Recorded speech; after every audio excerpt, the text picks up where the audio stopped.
دوستوں، حضرت علی رضی اللہ تعالیٰ عنہ اسلام کی تاریخ کی ایک اہم اور عظیم شخصیت ہیں۔ آپ رسول اللہ صلی اللہ علیہ وسلم کے چچا زاد بھائی اور داماد تھے۔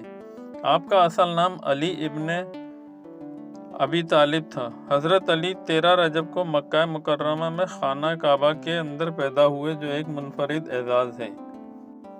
اسلام قبول کرنا۔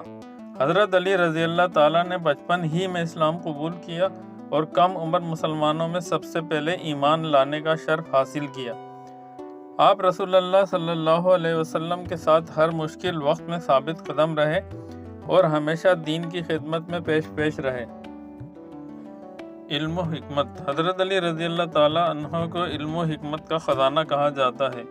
آپ کو باب مدینۃ العلم یعنی علم کے شہر کا دروازہ کہا گیا ہے، کیونکہ رسول اللہ صلی اللہ علیہ وسلم نے فرمایا، میں علم کا شہر ہوں اور علی اس کا دروازہ ہے۔ آپ کی تقریر، خطبات اور فیصلے اسلامی تاریخ میں ایک اعلیٰ مقام رکھتے ہیں اور آپ کا انداز بیان بے مثال تھا۔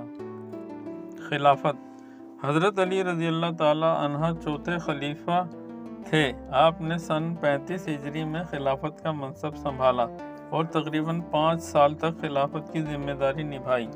آپ کے دور میں کئی فتنوں کا سامنا کرنا پڑا، لیکن آپ نے عدل و انصاف کا دامن ہاتھ سے نہ چھوڑا۔